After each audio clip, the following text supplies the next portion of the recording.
Hello students, welcome to our next video lecture. In this lecture we are going to see about one of the most important points of optics, that we call it as total internal refraction या फिर TIR. Okay, see, first let us write the definition and meaning of TIR. What is the meaning of TIR? A phenomenon by the virtue of which TIR can be defined as a phenomenon by the virtue of which a ray going from the denser medium to the rarer medium is sent back in the same medium is known as a total internal refraction. It is a phenomenon by the virtue of which a ray going from the denser medium to the rarer medium is sent back again to the same medium is called as TIR, provided that the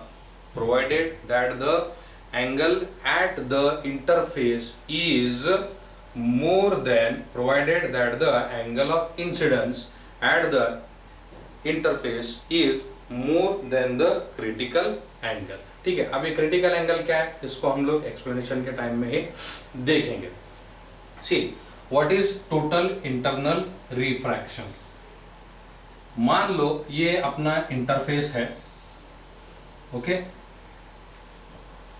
यहां पे हम लोग एक normal draw करते हैं and सी एक चीज यहां जाने से पहले we should see that we know this rule, sin of I upon sin of R is a constant. ठीक है, तो अगर समझो अभी इसको sin of I is equal to constant into sin of R. Now if we remove this constant तो हमारा ये रूल इस तरह से बन जाएगा, sin R is directly proportional to sin of R. Means what? Sin I is directly proportional to sin R. यानी जैसे जैसे I बढ़ेगा R भी बढ़ेगा. Remember this thing. ठीक है, देखो अब यहाँ पर हम लोग दो मीडियम ले लेते हैं, medium 1 and medium 2. This is medium 1, ये अपना मीडियम 1 है जिसका रिफ्रैक्टिव इंडेक्स हम लोग μ1 लेते हैं. Okay, and this is our medium 2 with refractive index m2. Condition क्या है, देखो यहां पर एक इंपॉर्टेंट कंडीशन क्या है कि ray goes from denser medium to rarer medium. Okay, ray goes from denser medium to rarer medium, यानी देखो ray goes from denser medium to rarer medium, मतलब डेंसर मीडियम में वेलोसिटी जो है ना, और we can write it as a medium of less velocity to medium of more velocity. ठीक है, medium of less velocity to the medium of more velocity. Okay, see या फिर समझो हम इसको ऐसे भी लिख सकते हैं,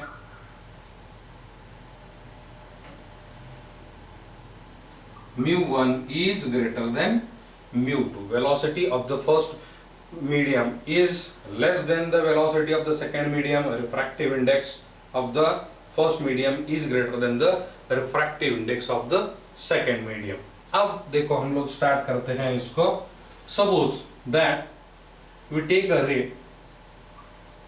which wants to move from the medium 1 to medium 2. ये यहाँ पे रे आई एट द नॉर्मल, उसको जो है ना इस तरह से जाना चाहिए, but since it goes from denser to rarer medium, क्या होगा देखो, जब रे डेंसर मीडियम से रेरर मीडियम में जाएगी it will move away from the normal. इसीलिए देखो ये कंडीशन, यहाँ पर कंडीशन क्या है, ray should go from denser medium to rarer medium. ठीक है, now this ray will go away from the normal. Remember this thing, ये एंगल ऑफ इंसिडेंस है अपना, और यहां से यहां तक पूरा एंगल ऑफ रिफ्रैक्शन है।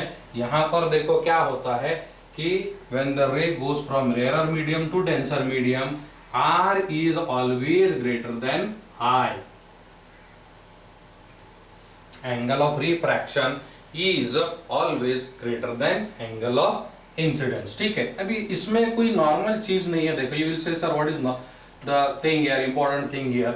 यहाँ पर इस रे को जो है ना, when the ray goes at the interface, it will take a turn, it will take a little bit bend and it will move away from the normal. ठीक है, मान लो अभी देखो यहाँ पर हम I को धीरे धीरे धीरे बढ़ाते जाएंगे। What will happen? You will see here, see this I, suppose it goes on increasing here. अब ये यहाँ पे आई, फिर और थोड़ा सा बेंड होगी, फिर और यहाँ पे आई, फिर और थोड़ा सा बेंड होगी। You will see that as I goes on increasing, okay, as I goes on increasing, angle of refraction is also increasing, okay.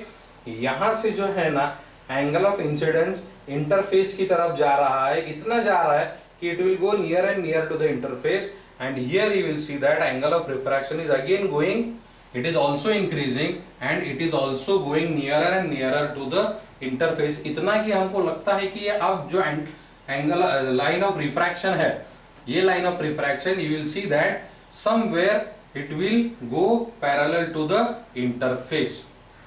ठीक है, तो a time will come for such an angle, for such an angle, एक time ऐसा आएगा कि एक particular angle पे, मान लो अभी इस एंगल पे, ठीक है, हम लोग और एक लाइन ले लेते हैं यहां पे।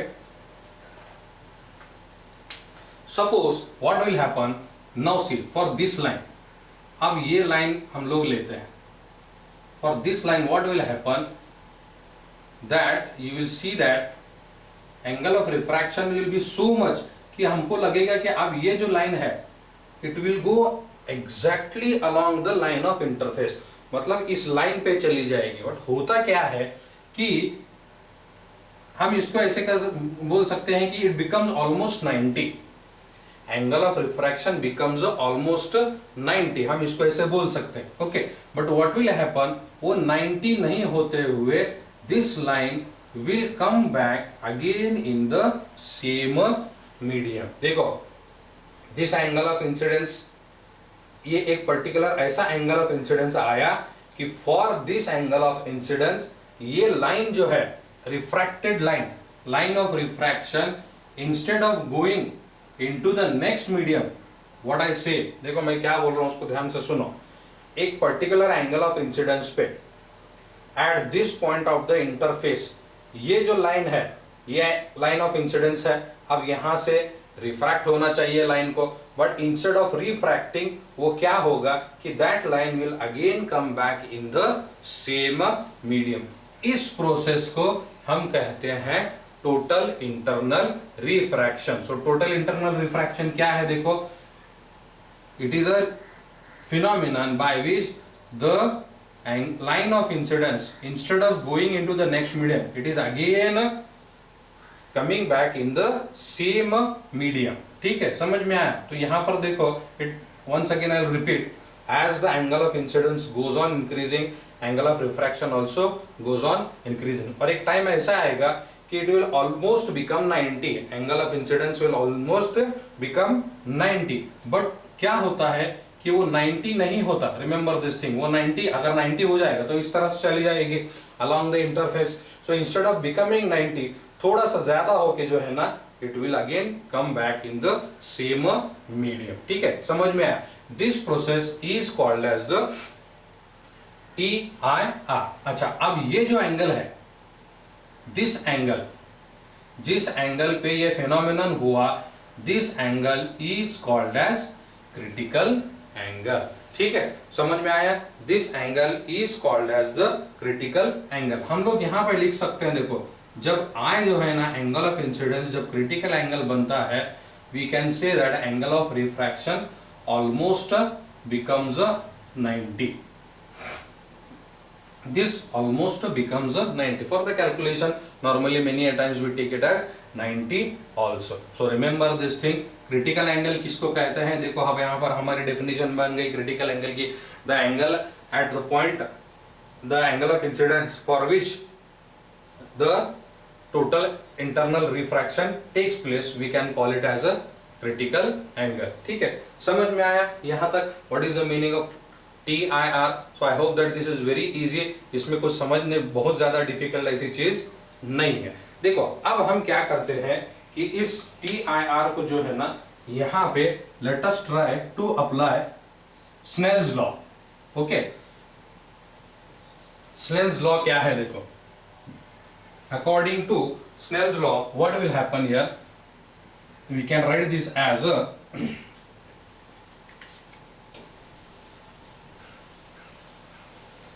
हम इसको ऐसे लिख सकते हैं, देखो, we can write this as a sin of I upon sin of R is equal to mu2 upon mu1. Sin of I upon sin R is equal to mu2 upon mu1. अब sin of I को हम लोग जो है ना critical angle से replace कर देंगे. So this will be sin of critical angle upon this is sin of R. It will remain as it is.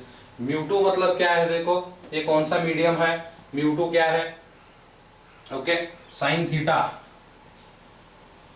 This is mu of the denser medium and this is mu of the rarer medium. तो हमारा ये formula भी बना अभी, sin of critical angle upon sin of R is equal to mu of the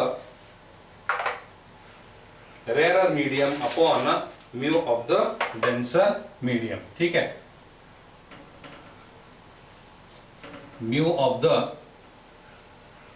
rarer medium upon mu of the denser medium. So we have this formula, sin of theta upon sin of theta c, मतलब sin of critical angle theta upon sin of R is equal to mu of the rarer medium upon mu of the denser medium. Okay, समझो. अभी देखो what will happen here.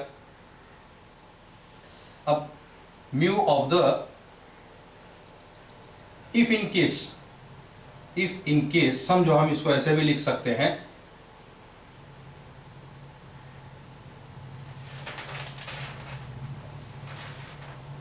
now here see what we have taken, R almost becomes a 90. so this can be written as, इसको हम कैसे लिख सकते हैं? देखो, R को हम समझो अगर 90 यूज करेंगे, so this formula becomes as this is sin of the critical angle upon sin of 90 is equal to mu of the rarer upon mu of the denser. ठीक है, so sin 90 तो 1 है, so this formula will become as this is a sin of critical angle is nothing but mu of the rarer medium upon mu of the denser medium, or this can also be written as theta c is equal to sin of mu of the rarer medium upon mu of the denser medium. Particularly समझो, अगर rarer medium अगर air है, मान लो rarer medium अगर air है, so in that case this formula becomes sine of theta C is equal to sine inverse of 1 upon mu of the denser medium. So remember these two things. We have derived the formula for the critical angle. I hope that you have understood the phenomenon of a total internal refraction here. ठीक है, so in the next part what we shall see about the prism and lenses and some more examples upon this thing. ठीक है, तो अभी next part में देखो हम लोग प्रिज्म और लेंसेज के बारे में देखेंगे. रिमेंबर दिस पॉइंट, एक चीज याद रखो TIR के बारे में, ये पॉइंट बहुत इंपॉर्टेंट है. TIR के लिए देखो क्या है कि the ray of light should pass from the denser medium to the rare medium, और medium of less velocity to the medium of the more velocity, और where the refractive index is greater than the refractive index of the first medium should be greater than the refractive index of the second medium. ठीक है, in the next part we shall see about the prism and lenses. Thank you very much.